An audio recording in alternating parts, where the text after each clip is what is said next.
Tout a commencé par un bruit impossible, un grondement venu du ciel, alors qu'aucun nuage ne s'y trouvait. Les soldats ont levé les yeux, figés, comme si le monde s'était soudain décroché de sa logique.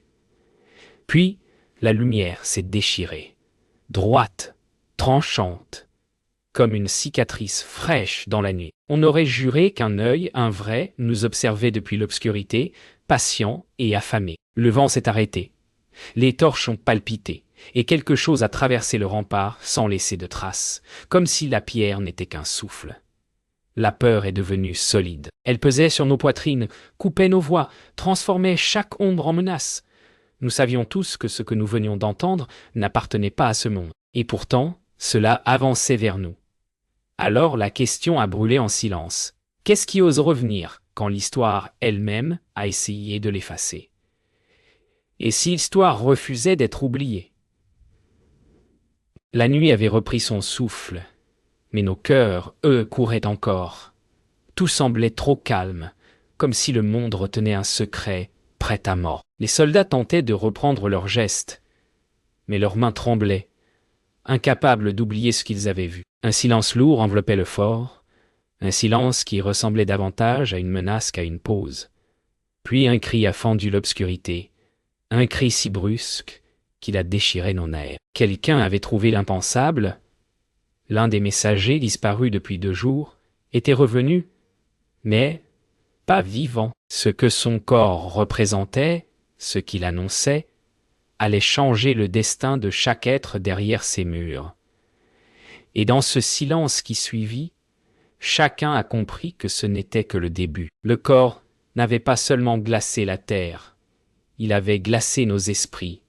Tout en lui semblait avoir lutté contre quelque chose que nous ne pouvions imaginer. Les marques étranges, les yeux ouverts comme s'ils avaient regardé la fin du monde, rien n'était normal. Certains murmuraient qu'il avait tenté de fuir, d'autres qu'il avait vu l'origine de la lumière déchirée. Mais la vérité fit encore plus mal lorsque nous découvrîmes ce qu'il tenait dans sa main, crispé, un fragment de métal noirci, inconnu, encore tiède malgré le froid. Ce n'était pas un message, c'était un avertissement. Et à cet instant, beaucoup comprirent que ce que nous affrontions n'était pas humain. La découverte du fragment fit naître une onde de panique silencieuse. Chacun comprenait que quelque chose approchait, quelque chose qui dépassait tout ce que l'on connaissait. On renforça les portes, on arma les murs. Mais une étrange certitude flottait dans l'air. Aucun mur, aucune lame, aucun courage ne suffirait. Le commandant ordonna d'envoyer un nouvel éclaireur vers la vallée, malgré la peur qui enserrait les esprits. Le choix tomba sur un jeune soldat au regard encore clair, presque naïf, celui qui croyait toujours que la vérité pouvait être affrontée. Personne ne voulait qu'il parte. Et pourtant, quelqu'un devait traverser cette nuit que même le soleil semblait craindre. Quand les lourdes portes se refermèrent derrière lui, un frisson parcourut les remparts. Personne ne parlait, comme si un souffle de silence avait avalé toutes les voix. Le jeune éclaireur avançait dans la vallée, disparaissant lentement dans le brouillard naissant. Chaque pas semblait hésitant, chaque ombre trop vivante. Et lorsque la brume se referma sur sa silhouette, un pressentiment glacial traversa tous ceux qui le regardaient partir. Chacun comprit que, s'il ne revenait pas, ce ne serait pas la mort la plus terrible. Ce serait ce qu'il aurait vu avant qu'elle n'arrive. Le jeune éclaireur ne revint jamais. Pas un bruit, pas un cri, pas une trace. Juste un vide froid qui s'élargissait, chaque minute, comme une ombre vivante. Lorsque la brume finit par se dissiper, la vallée semblait intacte, presque paisible.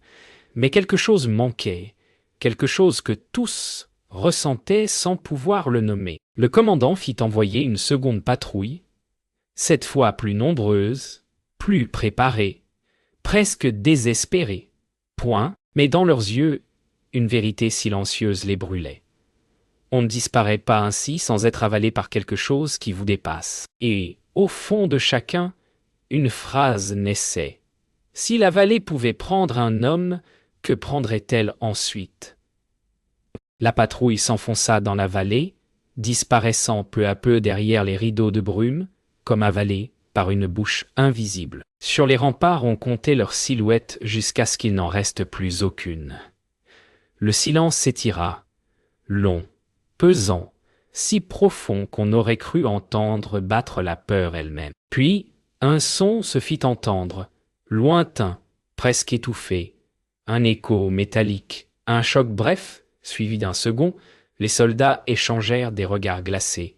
Quelque chose se passait dans la brume. Mais personne ne savait si c'était un appel à l'aide ou un avertissement de s'éloigner. Quand les premiers cris montèrent de la vallée, il n'avait rien d'humain.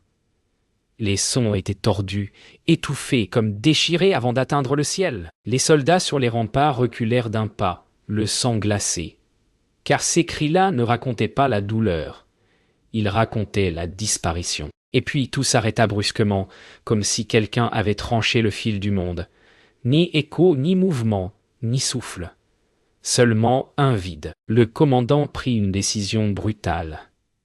Fermer les portes et attendre. Mais déjà, beaucoup comprenaient que ce que la brume avait pris ne reviendrait jamais, et que d'autres suivraient. La nuit tomba plus vite que prévu, comme si le soleil avait fui. Les torches grésillaient faiblement, incapables de chasser l'obscurité qui paraissait plus épaisse, presque vivante. Les navets ne donnaient aucun signe. Les remparts semblaient entourés d'un silence si lourd qu'il écrasait les pensées elles-mêmes. Certains soldats murmuraient avoir vu des formes circuler dans la brume, d'autres juraient que le mur avait vibré sous leurs mains. Mais ce fut un bruit unique, sec et brutal, qui fit basculer la peur en terreur. 3 coups frappés contre la porte, 3 coups qui venaient de l'extérieur. Personne n'osa ouvrir. Les 3 coups restèrent suspendus dans les esprits comme une infection qui se répand. Puis, lentement, très lentement, quelque chose glissa sous la porte. Une trace sombre, comme une coulée de nuit liquide. Elle avançait d'elle-même, serpentant entre les pieds. Les soldats reculèrent, certains trébuchant, d'autres priant. La trace stoppa au centre de la cour, pulsa une fois, puis s'évapora, comme si elle n'avait jamais existé. Mais on savait tous que c'était un message, pas un appel. Un avertissement, un signe que ce qui se trouvait dehors avait compris que nous avions peur, et que désormais la forteresse n'était plus un refuge. C'était une cible. La marque dans la neige ne fut que le premier signe. Bientôt, une série d'ombres apparut sur la montagne voisine, immobiles, alignées, silencieuses, comme des statues dressées contre le vent. Personne ne savait comment elles étaient arrivées là, ni depuis combien de temps elles nous observaient. Elles ne bougeaient pas, ne respiraient pas, mais leur présence pesait comme une armée entière prête à fondre sur nos murs. Les soldats retenaient leur souffle, cherchant à comprendre si ces silhouettes étaient humaines ou autre chose. Et plus le temps passait, plus l'idée d'un ennemi impossible prenait forme. On ne peut pas combattre ce qu'on ne peut pas expliquer. Pourtant, l'aube approchait, et avec elle, la nécessité de choisir, attendre ou agir. Les heures passèrent, et les silhouettes ne bougeaient toujours pas. Pourtant, chaque fois qu'un soldat détournait le regard, certains juraient qu'elle semblait plus proche qu'avant, comme si elle glissait sans bruit à chaque battement de paupières. Une tension insoutenable s'étendit sur les remparts. Le commandant ordonna qu'on prépare des archers, espérant que les flèches puissent percer l'inconnu. Mais au fond de lui, il savait que ces ombres n'étaient pas venues pour une bataille ordinaire. Elles attendaient quelque chose, ou quelqu'un. Et cette attente nous effrayait plus que leur présence. Lorsque l'ordre fut donné de tirer, un silence presque sacré tomba sur le fort. Les flèches partirent en un sifflement unique, tranchant l'air gelé. Mais au moment où elles atteignirent la crête, quelque chose d'incompréhensible se produisit. Les ombres se dissipèrent comme de la fumée, soufflée par un vent invisible. Aucune trace, aucun cri, rien. Les soldats restèrent figés, incapables de comprendre si l'ennemi venait de fuir ou de changer de forme. Mais le pire arriva quand nous comprîmes que les silhouettes ne s'étaient pas évanouies. Elles s'étaient déplacées, Et désormais, elles étaient dans la vallée. La nouvelle se répandit comme un feu glacé. Les ombres étaient désormais en mouvement.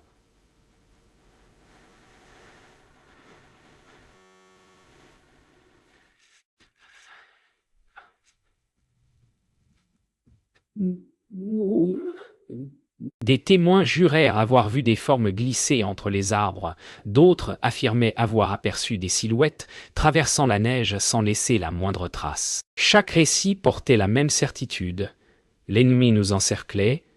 Le commandant fit préparer les feux de signalisation, espérant avertir les villages voisins. Mais à peine la première flamme fut-elle allumée, qu'elle s'éteignit aussitôt, comme écrasée par une main invisible. C'était clair. Tout ce que nous tentions d'envoyer vers l'extérieur n'atteindrait jamais sa destination. La nuit tomba une seconde fois, rapide, brutale, comme un rideau tiré par une main pressée. Cette fois, les ombres n'attendirent pas. Elles se montrèrent. Pas clairement, non.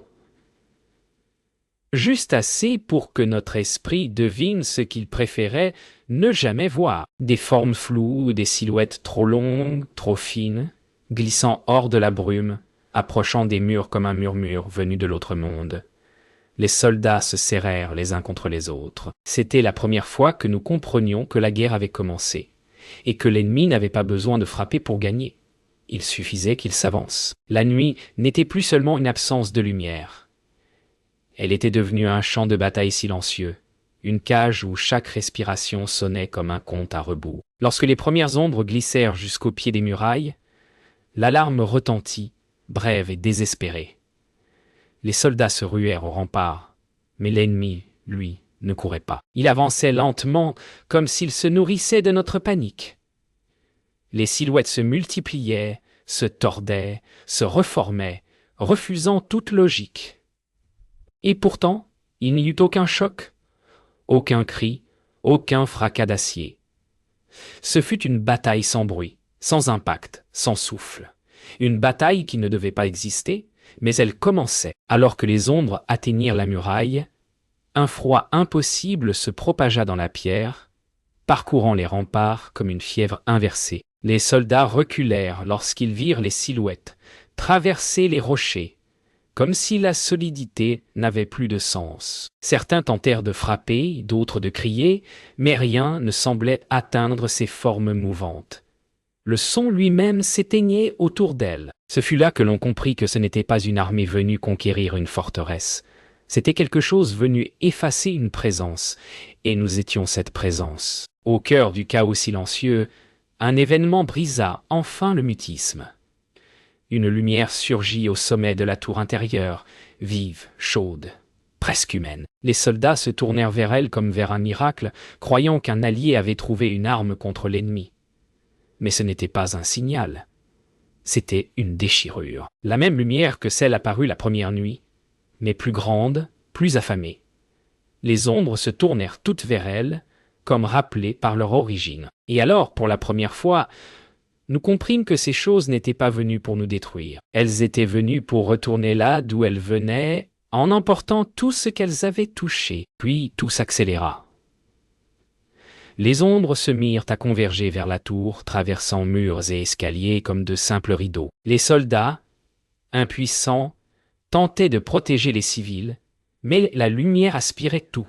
Poussière, neige, même les voix. Ceux trop proches semblaient se dissoudre, s'effacer lentement, comme si le monde les oubliait. Les remparts vibraient sous la force silencieuse qui tirait vers la fissure, et la forteresse tout entière semblait glisser vers une fin invisible. Ce moment-là fut la véritable bataille. Une bataille où l'on ne se battait pas pour gagner, mais pour rester. Et soudain, tout s'arrêta. Pas lentement, pas progressivement, d'un coup, comme si quelqu'un avait claqué des doigts pour interrompre le monde. La lumière se contracta, les ombres se figèrent, et un calme étrange envahit la forteresse.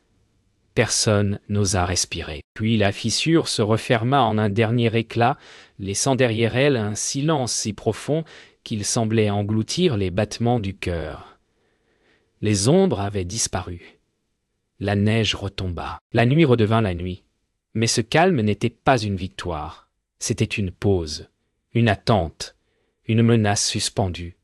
Car tout le monde savait que ce qui venait de se produire n'avait pas pris fin. Cela venait seulement de choisir un autre chemin. Lorsque la lumière disparut et que les ombres cessèrent de glisser, la forteresse entière se retrouva dans un état d'hébétude brisée. On aurait dit que chacun cherchait son souffle, comme si la bataille silencieuse avait volé l'air lui-même. Pourtant, ce fut un étranger, un cavalier venu du sud, qui ramena à la réalité en franchissant les portes enfin rouvertes.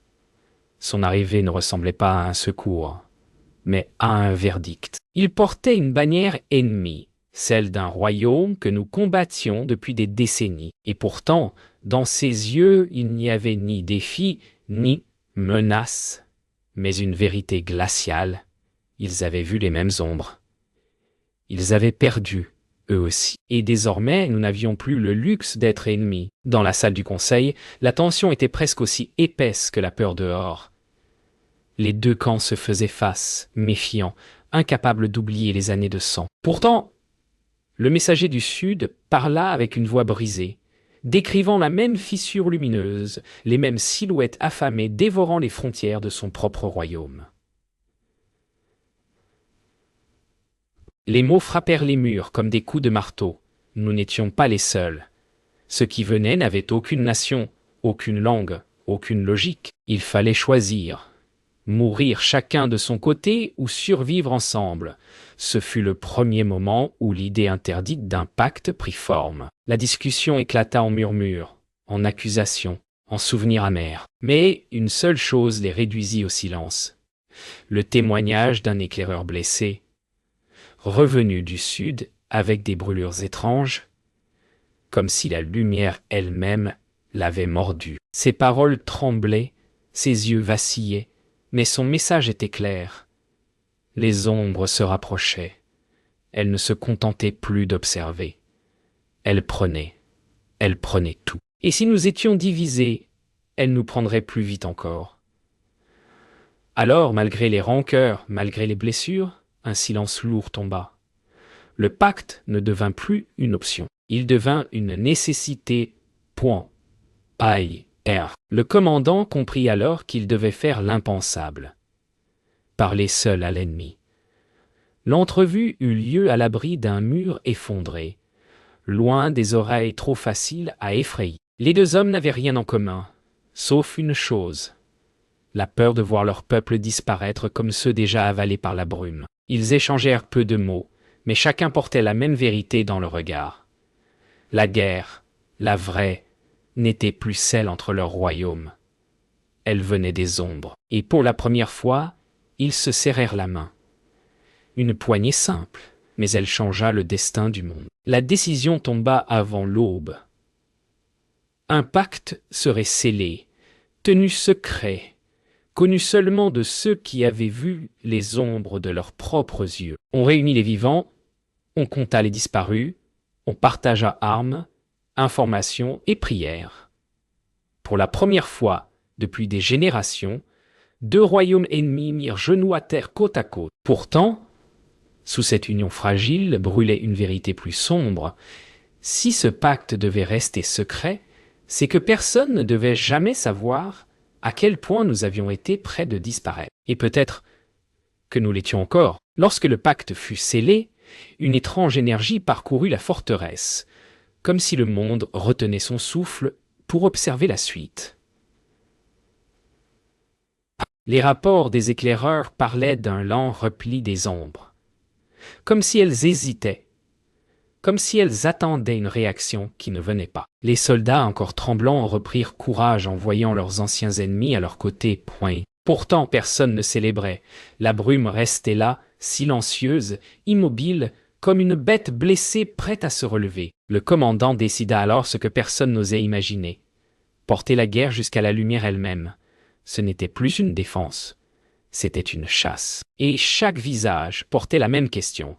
Comment combat-on quelque chose qui ne vit pas vraiment? L'armée descendit dans la vallée avec une lenteur calculée, chaque pas craquant sur la neige figée. Rien ne bougeait autour d'eux, ni vent, ni branche, ni ombre. C'était comme marcher dans un monde suspendu. Pourtant, plus ils avançaient, plus ils sentaient la présence revenir, se resserrer, s'étirer dans leur dos comme une main invisible. Ce fut le capitaine du Sud qui aperçut le premier la fissure, plus petite que celle de la nuit précédente, mais vibrante, affamée. Elle semblait respirer, et avec elle, une certitude brutale. Les ombres n'étaient pas parties.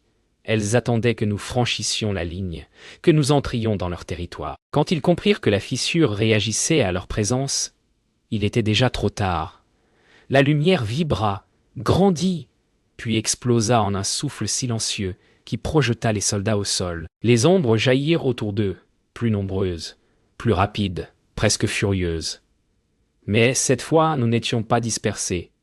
Cette fois, nous étions unis. Et ce fut ce détail, minuscule mais vital, qui changea tout. Les ombres hésitèrent. Elles reculèrent. Elles vacillèrent devant des hommes qui ne fuyaient plus. Et dans ce bref instant de faiblesse, nous vîmes ce que personne n'aurait cru possible. Les ombres pouvaient être repoussées. La bataille ne ressemblait toujours pas à une bataille, mais à un bras de fer contre l'air lui-même.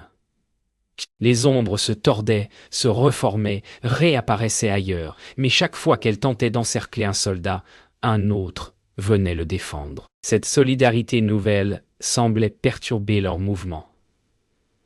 Comme si elles ne comprenaient pas comment lutter contre un front uni. Alors le commandant hurla l'ordre le plus insensé de sa carrière, avancer vers la fissure, non pas pour la fuir, mais pour l'étouffer. Et à mesure que les armées se rapprochaient, quelque chose changea. La lumière sembla trembler, comme si elle doutait, elle aussi. Le dernier effort fut presque trop simple, comme si les ombres abandonnaient d'un seul coup.